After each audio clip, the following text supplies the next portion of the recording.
নাৰী মাথো দুটি আখৰে গঠিত নহয়, ই প্ৰকৃতিৰ অন্যতম সৌন্দৰ্যৰ প্ৰতীক। নাৰী আকাশ, নাৰী বতাহ, নাৰী নদী আৰু নাৰীয়ে সৃষ্টিৰ আধাৰ। আজি আন্তৰ্জাতিক নাৰী দিৱসৰ লগত সংগতি ৰাখি আমি আগবঢ়াইছোঁ এই বিশেষ অনুষ্ঠান। যি সময়ত এগৰাকী নাৰী স্বাৱলম্বী হোৱাটো আছিল বহু প্ৰত্যাহ্বানমূলক, সেই সময়তে স্বাভিমানেৰে নিজৰ কৰ্মদক্ষতাৰে কনকলতা মহিলা আৰবান কোঅপাৰেটিভ বেংক লিমিটেড প্ৰতিষ্ঠা কৰি যোৰহাটৰ লগতে সমগ্ৰ অসমত বিয়পি পৰা নাৰী শক্তিৰ কাণ্ডাৰী পদ্মশ্ৰী লখিমী বৰুৱা বাইদেউৰ সৈতে কৰা মত বিনিময় অনুষ্ঠান দাঙি ধৰা হৈছে আজিৰ অনুষ্ঠানত। আছাম ফ্লাছৰ সমূহ দৰ্শকক মই ৰিয়াই আন্তৰ্জাতিক নাৰী দিৱসৰ শুভকামনা জ্ঞাপন কৰিলোঁ। নাৰী শক্তি, নাৰীৰ সৃষ্টি আৰু নাৰী মুক্তি। যি সময়ত নাৰীৰ ওপৰত এখন পুৰুষতান্ত্ৰিক সমাজৰ এটা ভুল ধাৰণা থাকে যে লাও সদাৰ পাতৰ তলত, সেই সময়ত তেওঁ নিজৰ কৰ্মৰ জৰিয়তে এগৰাকী নাৰীয়ে সমাজৰ আগত নাৰী সবলীকৰণৰ এক উদাহৰণ হিচাপে থিয় দি এয়া আমাৰ যোৰহাটলৈ গৌৰৱ কঢ়িয়াই আনিছে। আদৰ্শ হৈছে হাজাৰগৰাকী নাৰীৰ।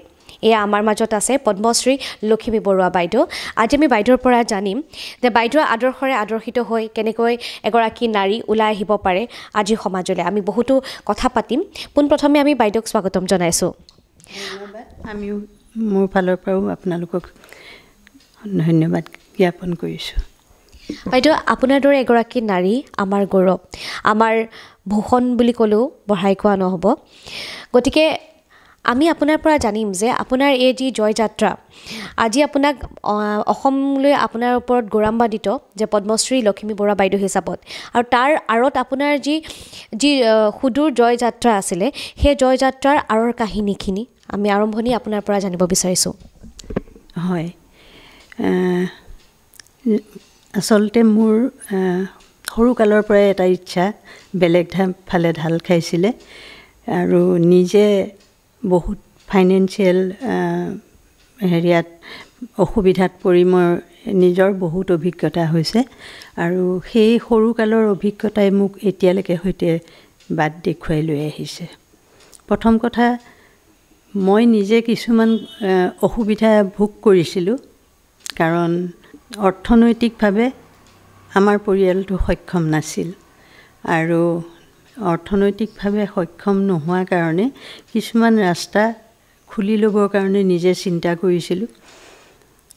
সৰুকালতেই মোৰ মা ঢুকাই গ'ল, তাৰপিছত দেউতাই ডাঙৰ কৰিছিলে, আৰু যেতিয়া স্কুলত পঢ়োঁতে স্কুলৰ ফিজ দিবলৈও মোৰ মানে বহুত সমস্যা হৈছিলে, আৰু সেইখিনি সময়তে মোৰ সমবায়ৰ লগত সম্বন্ধ একেবাৰে ছাত্ৰী অৱস্থাতে। তেতিয়া মই সমবায়ৰ পৰা সূতা আনি তাঁত বৈ তাত দিছিলোঁ, বোৱনী মানচ পাইছিলোঁ, সেইখিনি মোৰ পঢ়া শুনাৰ খৰচ হিচাপে হৈছিলে। আৰু ওচৰতে মই বহুতকেইটা ল'ৰা ছোৱালী মই টিউশ্যন কৰিছিলোঁ, সেইসকলকো মানে কেতিয়াবা মাজে মাজে লগ পাওঁ, তেওঁলোকে খুব হেৰি কৰে, সন্মান কৰে মোক। তেনেকুৱা টিউশ্যন কৰি পোৱা আৰু মানে এই তাঁত সূত বোৱা যিটো সমবায়ৰ হেৰি আছিলে, ধাৰা আছিলে, সেইখিনি সময়ত সেইখিনি কৰি মই মানে নিজে স্বাৱলম্বী হোৱাৰ লগতে ঘৰখনকো মানে কিছুমান অভাৱ অভিযোগ ঘৰখনৰ মই হেৰি কৰিবৰ কাৰণে, আঁতৰাবৰ কাৰণে মই সেই চেষ্টা তেতিয়াই হাতত লৈছিলোঁ। আৰু সেইখিনি সময়ত মোৰ যদিও বয়স কম আছিলে, তথাপিতো এটা কথা মোৰ মনত মানে খুব ভালকৈ লাগিছিলে যে মই মোৰ লগৰ ছোৱালীখিনিকো সেই সুবিধা ল'বলৈ মই আহ্বান জনাইছিলোঁ, মই নিজে সুবিধা কৰি দিছিলোঁ। আৰু মোৰ লগৰ যিখিনি ছোৱালী, সেই ছোৱালীখিনিৰ মাকে ঘৰত তাঁত সূত বৈ আমাক সমবায়ৰ এটা যিটো সমবায় ব্যৱস্থা আছিলে, সেই সমবায় ব্যৱস্থাৰ আমি সফল হিচাপে কাম কৰিছিলোঁ সৰুতে।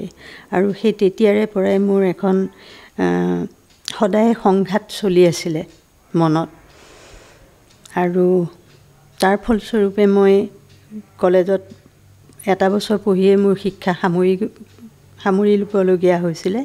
তেতিয়া মই এটা সমবায় বেংকত চাকৰিত সোমাইছিলোঁ। তেতিয়া মোৰ বয়স 18 বছৰ হোৱাই নাছিলে।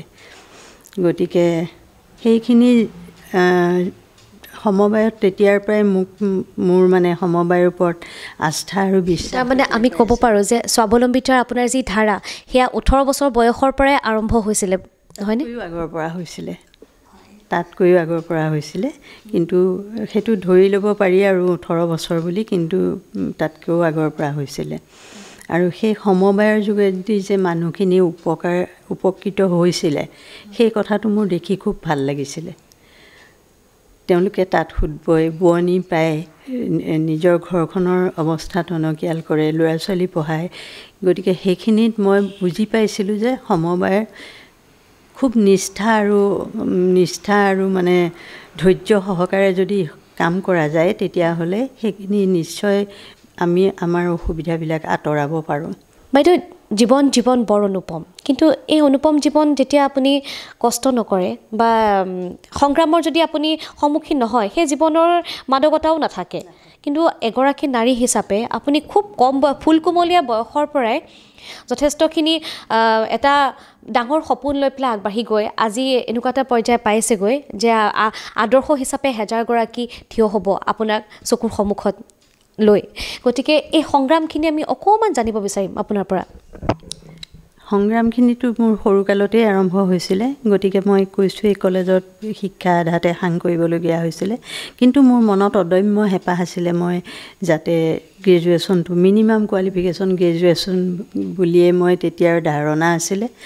আৰু সেইটো কাৰণে মই ভাবিছিলোঁ যিকোনো এটা সময়ত মই মানে গ্ৰেজুৱেশ্যনটো ল'বই লাগিব। আৰু সেই গ্ৰেজুৱেশ্যনটো লোৱাৰ ক্ষেত্ৰত মোৰ ছোৱালী নিজে যেতিয়া কলেজত নাম লগাইছিলে তেতিয়া মই 5 বছৰ মই পঢ়িছিলোঁ। ছোৱালীয়ে তাই কলেজ আৰম্ভ কৰাৰ সময়তে 5 বছৰ মই পঢ়িছিলোঁ। আৰু বাহনা কলেজত মই আগতে মোৰ জন্ম যদিও দেৰগাঁৱত হৈছিলে, কিন্তু তাৰ লগে লগে মই বাহিৰলৈ ওলাই আহিবলগীয়া হৈছিলে। আৰু বেংকত জইন কৰাৰ লগে লগে মই যোৰহাটৰ বাসিন্দা হ'লোঁ। আৰু তেতিয়াৰ পৰা মই মানে সমবায়ৰ ধাৰাটো আকৌ মই যি ঠাইত মই এতিয়া বৰ্তমান আছোঁ, ইয়াত এখন মহিলা সমাজ প্ৰতিষ্ঠা কৰা হৈছিলে, দক্ষিণ সবাইবন্ধা মহিলা সমাজ। আৰু দক্ষিণ সবাইবন্ধা মহিলা সমাজৰ যোগেদিয়ে বহুতকেইটা উন্নয়নমূলক কাম আমি আৰম্ভ কৰিছিলোঁ। এতিয়াও আছে, সেইখিনি চলি আছে। শিপিনী সমবায় আছে। তাৰপিছতে আমি প্ৰাপ্তবয়স্ক শিক্ষা মহিলাসকলৰ কাৰণে সেইটো আঁচনি লৈছিলোঁ। তাৰপিছত গভৰ্ণমেণ্টৰ ফালৰ পৰা যি ট্ৰেইনিঙৰ ব্যৱস্থা কৰে, ট্ৰাইচেম ট্ৰেইনিং বুলি কৈছিলে সেইখিনি সময়ত, সেইখিনিও মানে আমি কৰিছিলোঁ। আৰু আমাৰ ইয়াৰ ওচৰতে এটা পাইপলাইন আছে, পাইপলাইনৰ কাষে কাষে কিছুমান মজদুৰ মানুহ বহিছে। আৰু সেই মানুহবিলাকৰ যিবোৰ ল'ৰা ছোৱালী মানে বাটে ঘাটে ঘূৰি ফুৰে, ক'ৰবাত বেয়া কামো কৰে, তেনেকুৱা অৱস্থাত সেই ল'ৰা ছোৱালীখিনি আনি পেলাই আমি প্ৰাথমিক শিক্ষাৰ ব্যৱস্থা কৰিছিলোঁ। সেই দক্ষিণ সবাইবন্ধা আদৰ্শ বিদ্যালয় আজি অলপ দিনৰ আগতে এতিয়া খবৰ পাই ভাল লাগিছে যে সেইখন চৰকাৰীকৰণ হৈছে। গতিকে সেইফালে তেনেকৈ যেতিয়াই য'তে ৰৈছোঁ ত'তে মোৰ কিবা এটা নহয় কিবা এটা হৈছে। কেতিয়াবা বিফলো হ'লেও তাৰমানে মই failure is the pillar of success সেইবুলিয়ে মই বিশ্বাস কৰোঁ। গতিকে এই সমবায়ৰ লগত তেনেকৈ জড়িত হ'লোঁ, সমবায়ৰ যোগেদি মানুহখিনি আগবঢ়াই নিয়াৰ চিন্তা কৰিলোঁ। তেনেকৈ কৰি থাকোঁতেই আমাৰ মহিলা সমাজখন প্ৰতিষ্ঠা হৈছিলে 1983 চনত। 1983 চনৰ আগষ্ট মাহত স্থাপিত হৈছিলে। আৰু তাৰ পিছৰ পৰা আমি যিবিলাক চেণ্ট্ৰেল ছ'চিয়েল ৱেলফেয়াৰ ব'ৰ্ড আৰু ষ্টেট ছ'চিয়েল ৱেলফেয়াৰ ব'ৰ্ডৰ আঁচনিবিলাক আমি কৰিবলৈ লৈছিলোঁ। আৰু শিপিনীবিলাকে যেতিয়া শালঘৰত সোমাই তাঁত ব'বৰ কাৰণে, তাৰপিছত তেওঁলোকৰ সৰু সৰু কেঁচুৱা ল'ৰা ছোৱালীখিনিৰ কাৰণে ক্ৰেছ ইউনিট এটা আছিলে। তেনেকৈ মানে ইটোৰ লগত সিটোৰ কেনেকৈ সম্বন্ধটো হৈ যায়, কৰি যাওঁতে আমি সেইখিনি কাম মই উপলব্ধি কৰিছিলোঁ। তাৰপিছত আৰু এটা খুব ভাল এটা আমাৰ মহিলা সমাজৰ ফালৰ পৰা আমি প্ৰস্তাৱ আগবঢ়াইছিলোঁ যে উজনি অসমত অসম সৈনিক বালিকা বিদ্যালয় নামেৰে এখন সৈনিক স্কুল হ'ব লাগে। সেইখিনিৰ ক্ষেত্ৰতো প্ৰয়াত পৰাগধৰ চলিহা আৰু তেখেতৰ পৰিবাৰ এতিয়াও আছে আমাৰ লগত, আৰু আমাৰ নিজৰ মহিলাখিনি বিজয়া চক্ৰৱৰ্তী বাইদেউ, এইসকলে আমি সেই সৈনিক বিদ্যালয়খনৰ কাৰণে বহুদিন যুঁজিলোঁ।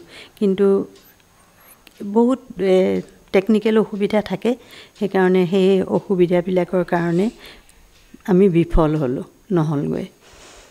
তাৰপিছতে এই কনকলতা মহিলা বেংকৰ আমাৰ চিন্তা সোমালে, আৰু মই যেতিয়া সমবায় বেংকত কাম কৰি আছিলোঁ তেতিয়া দেখিছিলোঁ যিসকল মহিলা একাউণ্ট খুলিবলৈ আহে সেই মহিলাসকলে নিজৰ পৰিচয়টো দিবলৈও তেওঁলোক অপাৰগ, একো কাগজ পত্ৰ নাথাকে তেওঁলোকৰ হাতত।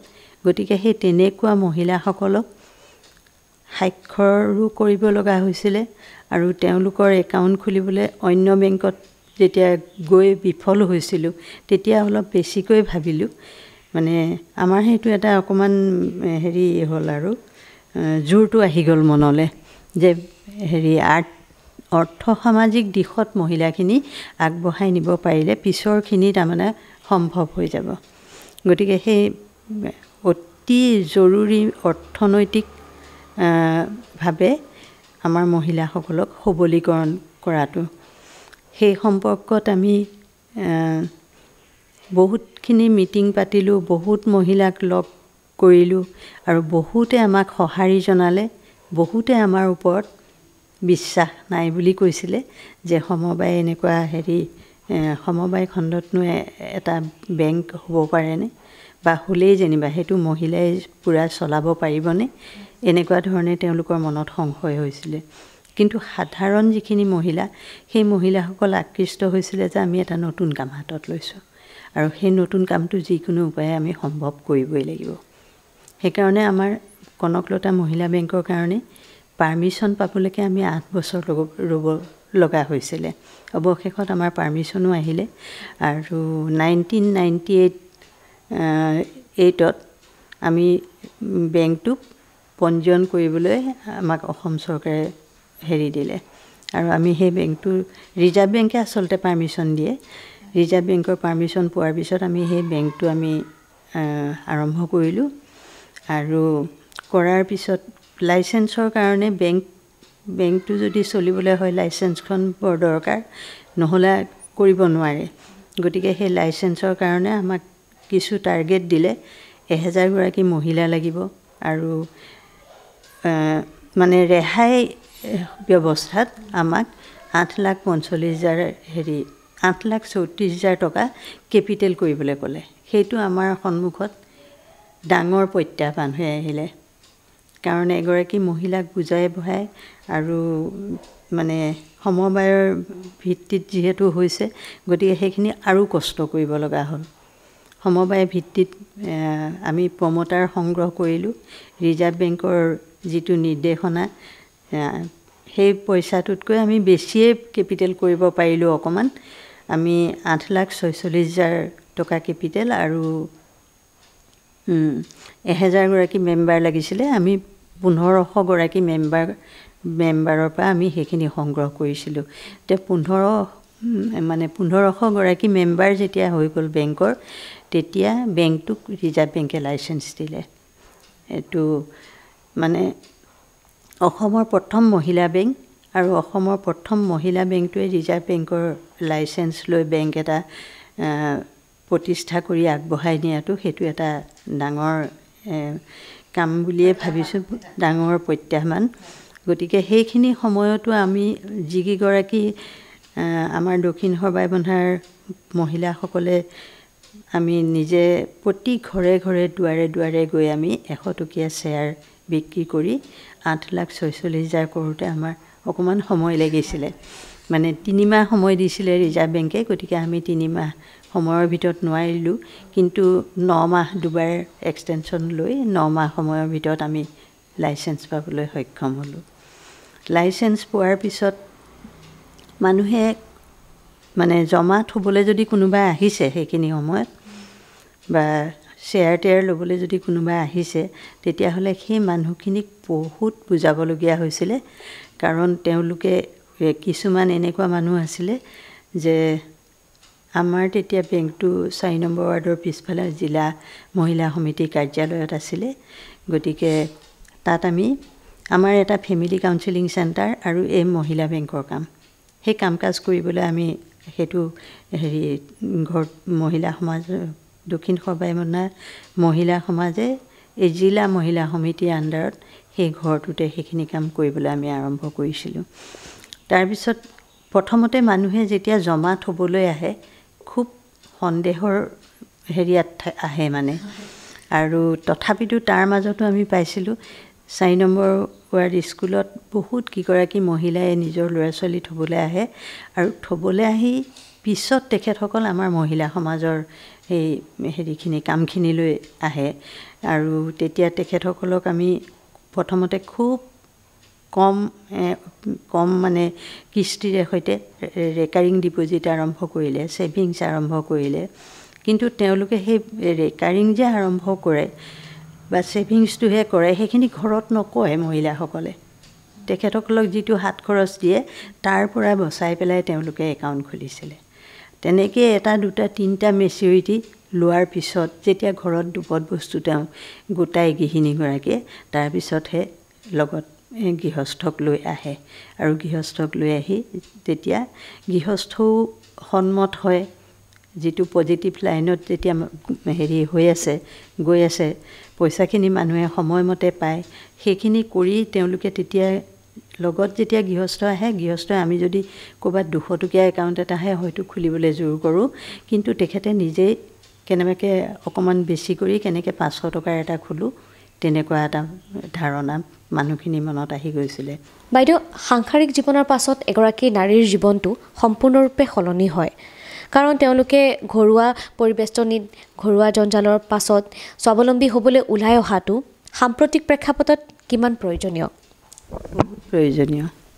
এতিয়াও বহুত মহিলা আছে এনেকুৱা যে তেওঁলোকে ল'ৰা ছোৱালী পালন কৰিব আৰু মানে ঘৰৰ কাম বন কৰিব আৰু গোটেই ঘৰখন নিয়াৰিকৈ পৰিচালনা কৰিবলৈ চায় সাধাৰণতে মহিলাসকলে কিন্তু ডাঙৰ কথা হৈছে অৰ্থনৈতিক স্বাৱলম্বিতাটো অতি প্ৰয়োজন আৰু সেইকাৰণে তেওঁলোকৰ নিজৰ যিটো মানে ক্ষমতা এগৰাকী নাৰীৰ বহুত ক্ষমতা থাকে তেওঁলোকে আচলতে সেই পৰিৱেশটো তেওঁলোকক দিব পাৰিলেই হ'ল তাৰমানে এনেকুৱা হয় কিছুমান ঠাইত কিছুমান মানুহৰ ঘৰত আমি যাওঁতে প্ৰমাণ পাইছোঁ 100 টকীয়া চেয়াৰ এটা ল'বলৈও মানে পিছদিনা আমাক মাতে ঘৰত গৃহস্থ আহিলে সুধি ল'ব ল'ৰা ডাঙৰ ল'ৰা আছে ডাঙৰ ল'ৰাক সুধি পুচি লৈ পেলাই 100 টকীয়া চেয়াৰ এটা ইনভেষ্ট কৰিবলৈ যায় গতিকে সেই ক্ষেত্ৰত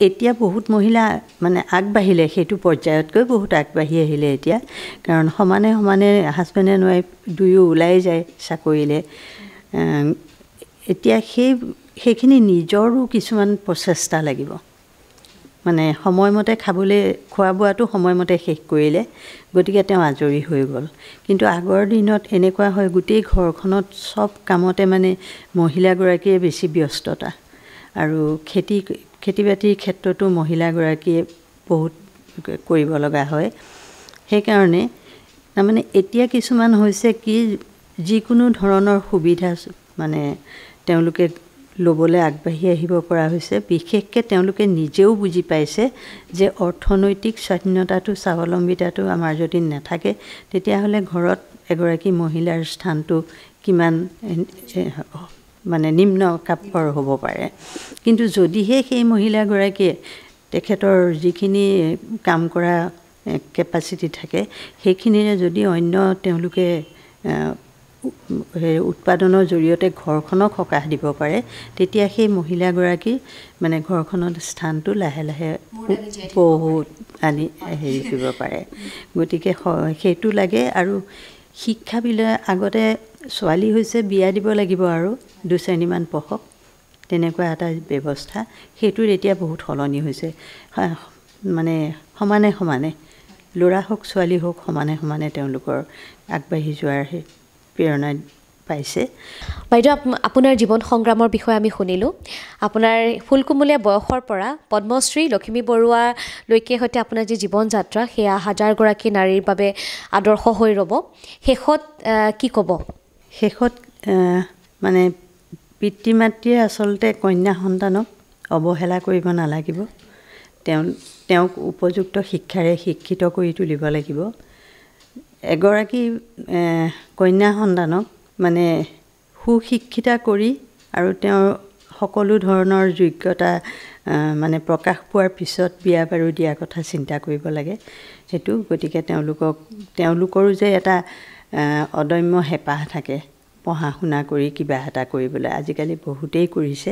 আৰু সেই হেঁপাহটো আমাৰ গাঁও অঞ্চলৰ মহিলাসকলে, বিশেষকৈ মাতৃগৰাকীয়ে সেইখিনি বুজি পাব লাগিব। সেইকাৰণে মই ভাবিছোঁ মানে শিক্ষাগত অৰ্হতাটো সেইটো অতি প্ৰয়োজন। আৰু অৰ্থ সামাজিক যিটো ব্যৱস্থা, সেই অৰ্থ সামাজিক ব্যৱস্থাত মানে তেওঁলোকে যথেষ্ট ছাকচেছফুলি তেওঁলোকে মানে সেইখিনি কৰিবলৈ শিকিব লাগে। আৰু কৰাৰ পিছত তেওঁলোকৰ নিজৰ নিজৰ ৰাস্তা তেওঁলোকে খুলি ল'ব পাৰে। আৰু আটাইতকৈ ডাঙৰ কথাটো হৈছে কিবা এটা কাম সফলভাৱে কৰিবলৈ হ'লে ধৈৰ্য লাগিব। আৰু ক'ৰবাত বিফল হ'লেও বিফল মনোৰথ হৈ বহি যাব নালাগিব। সেই ধৈৰ্যৰে বাট চালে সেই যিখিনি ব্যৱস্থা আমাৰ মহিলাসকলৰ উন্নয়নৰ কাৰণে এতিয়াও চৰকাৰে লৈছে, এতিয়াও সেইখিনি প্ৰগ্ৰেম লৈ আছে। যিহেতু আজি আন্তৰ্জাতিক নাৰী দিৱসৰ দিনা এইখিনি আমি চিন্তা কৰিছোঁ, বহিছোঁ কথা পাতিবলৈ। গতিকে ছোৱালী ল'ৰাৰ পাৰ্থক্য নাৰাখি সমভাৱে তেওঁলোকক আগবঢ়াই নিয়াৰ ব্যৱস্থা কৰিব লাগে। আৰু ধৈৰ্য সহকাৰে কষ্ট সহিষ্ণুতাৰে মানে কাম কৰিবলৈ যদি আগবাঢ়ি যোৱা যায়, তেতিয়াহ'লে সকলো কামৰে এদিন সুফলটো পাব। সেইখিনিয়ে মই ক'ব লগা। আমি আন্তৰিক ধন্যবাদ জ্ঞাপন কৰিছোঁ পদ্মশ্ৰী লখিমী বৰুৱা বাইদেউক। আমাৰ সৌভাগ্য যে আজি আমি আছাম ফ্লাছৰ সমূহ দৰ্শকক এনেগৰাকী আদৰ্শ নাৰীৰ লগত মত বিনিময় কৰি আপোনালোকৰ আগত আগবঢ়াই দিব পাৰিলোঁ। কেৱল মাত্ৰ এটাই অনুৰোধ যে আপোনালোকে আপোনালোকৰ কন্যা সন্তানক কেৱল কুৰিতে বুঢ়ী বুলি গণ্য নকৰি, কেৱল বিবাহৰ বাবে তেওঁলোকক ডাঙৰ দীঘল নকৰি সুশিক্ষাৰে শিক্ষিত কৰি এখন নতুন সমাজলৈ অৰ্থনৈতিকভাৱে আগবাঢ়িবৰ বাবে তেওঁলোকক সুস্থ সবল এটা পৰিৱেশত ডাঙৰ দীঘল কৰক, আগবঢ়াই দিয়াত সহায় সহযোগিতা আগবঢ়াওক। তেন্তে আমাৰ পৃথিৱীখন নতুনকৈ আমি চাব পাৰিম। নিশ্চয়কৈ আজি আমি ইয়াতে সামৰিছোঁ। গতিকে আশা কৰিম এখন নতুন পৃথিৱী গঢ়ি উঠিব আৰু প্ৰত্যেকগৰাকী নাৰী চৰাইৰ দৰে মুকলি আকাশত উৰিবলৈ সক্ষম হ'ব। নাৰীয়ে ইচ্ছা কৰিলে সকলো কৰিব পাৰে। নাৰীয়ে এখন সমাজ গঢ়িব পাৰে। নাৰীয়ে অৰ্থনৈতিক ক্ষেত্ৰ টনকিয়াল কৰিব পাৰে। নাৰীয়ে স্বাৱলম্বিতা হৈ হাজাৰগৰাকী নাৰীৰ আদৰ্শ হ'ব পাৰে। প্ৰতিগৰাকী নাৰী স্বতন্ত্ৰ হওক সকলো ক্ষেত্ৰতে। পদ্মশ্ৰী লখিমী বৰুৱা বাইদেউৰ প্ৰমুখ্যে বিশ্বৰ সকলো নাৰীলৈ আছাম ফ্লাছৰ তৰফৰ পৰা শুভকামনা জনালোঁ। অতঃপৰে আমাৰ অনুষ্ঠান উপভোগ কৰাৰ বাবে দৰ্শকসকলক ধন্যবাদ জ্ঞাপন কৰিলোঁ। আমাক এনেদৰেই সঁহাৰি আগবঢ়াব আৰু আমি প্ৰতিশ্ৰুতিবদ্ধ যে আপোনালোকৰ মনোৰঞ্জনৰ বাবে লৈ আহিম আমি বিশেষৰো বিশেষ অনুষ্ঠান Assam flash explore untold and আনচিনত।